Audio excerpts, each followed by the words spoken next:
My background is biology and chemistry, and I specialize in non-majors science. So for a very long time, I was teaching general biology for people who don't want to be scientists when they grow up.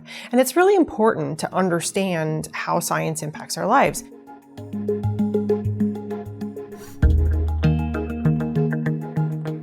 The most commonly used textbook for this class around the country has over 800 pages for a semester course for non-science majors. And in those 800 plus pages, the first chapter has about 4 pages devoted to the process of science. And the rest of it is full of really interesting information that, would be great for people to know, but quite frankly, I realized students were just gonna memorize it and then regurgitate it on exam and walk out and forget it all. And even worse, they were gonna leave hating science as much as when they got to me. What I realized in that process, though, was the knowledge is important, but what's more important is figuring out how we know those things. And that's one of the important parts about knowing and thinking about what we know, is that, is this piece of knowledge reliable?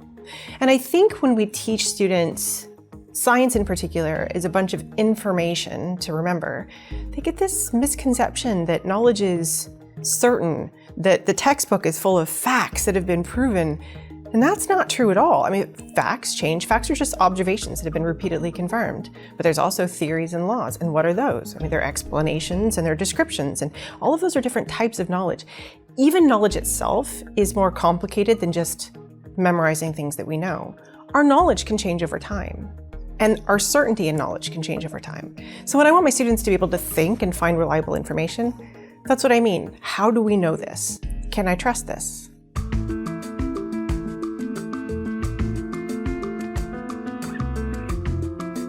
I do a lot of speaking about helping people not fall for misinformation.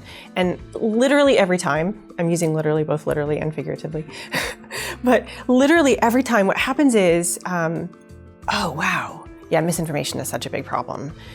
Can you believe all these people fall for misinformation? And they don't realize that they can fall for misinformation too. And often what happens is we'll start talking about different types of misinformation and you can tell when I hit theirs. And it's like a trigger. I'm like, wait, that's true. And this misconception though, that misinformation is an other people problem, falling for false beliefs is something other people do. I am too smart for this. It's impossible that everything that we believe is true. And the danger in thinking you're too smart for falling for misinformation is that, one, it's not true, but it can leave you with an overconfidence that you can't be wrong because you're so smart. And that overconfidence is a wall. You can't teach someone, you can't learn when you're certain you're right.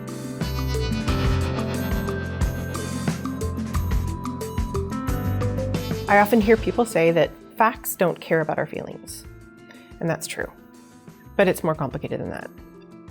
As humans, part of the wiring is the underlying tendency to have our reasoning driven by our emotions and biases and desires and self-interests, our tribalism, our identity.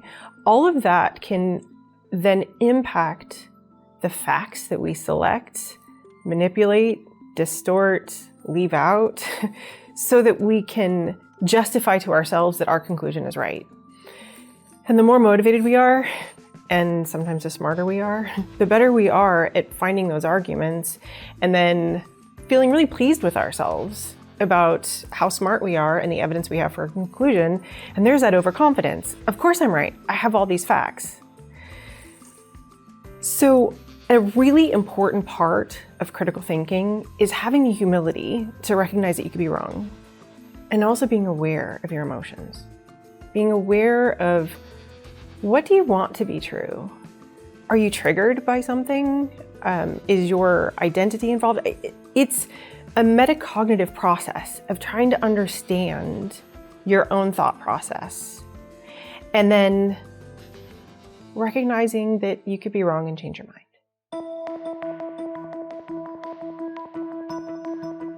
Let's say you're part of a community with extreme conspiratorial belief, like let's say flat Earth or something. It's easy to make fun of flat Earth, right? The Earth is obviously not flat, and oh my God, how can you believe that? You are so stupid. But if you're in that community, your identity and your group identity is being mocked. And that community then can become more and more insular as they protect themselves and their group from those on the outside.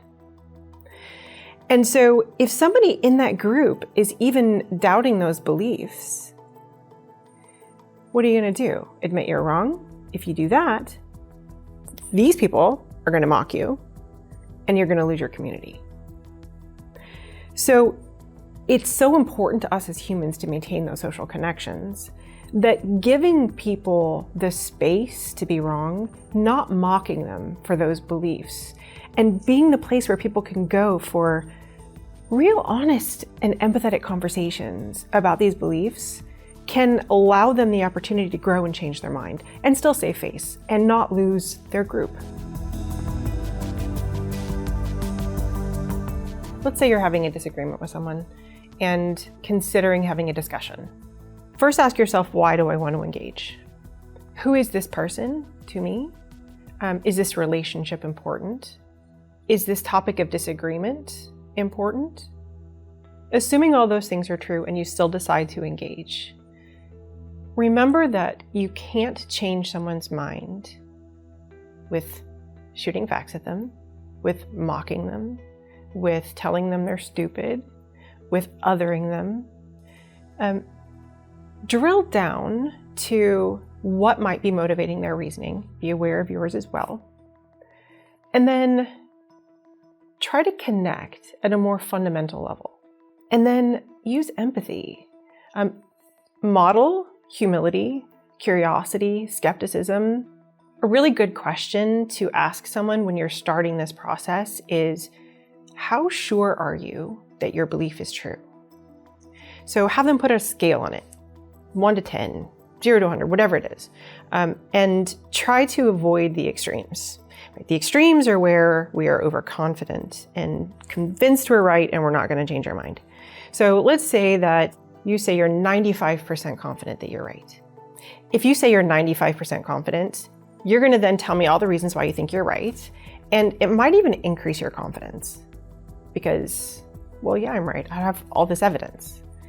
Instead, drill into the why aren't you more confident? Well, interesting. You say you're 95% confident. Why aren't you 99% confident?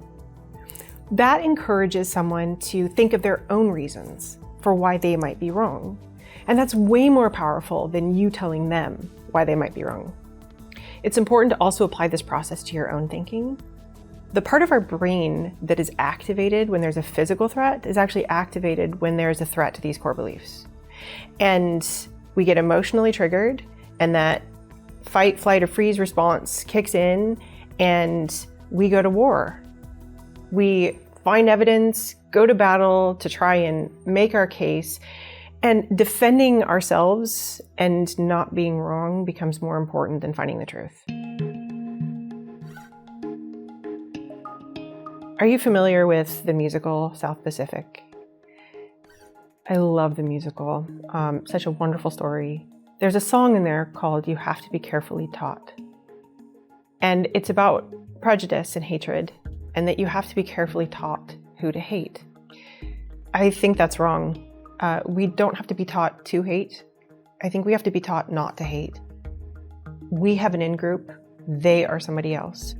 Humans have spent most of our history in small groups, and those groups, those tribes, were the source of our protection. They were our family. We trusted them.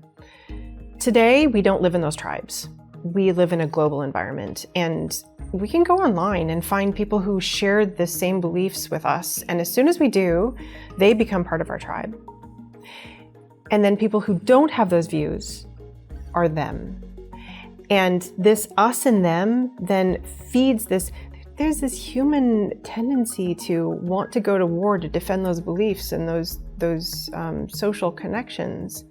We have to be taught to not fall prey to that tendency to want to other people.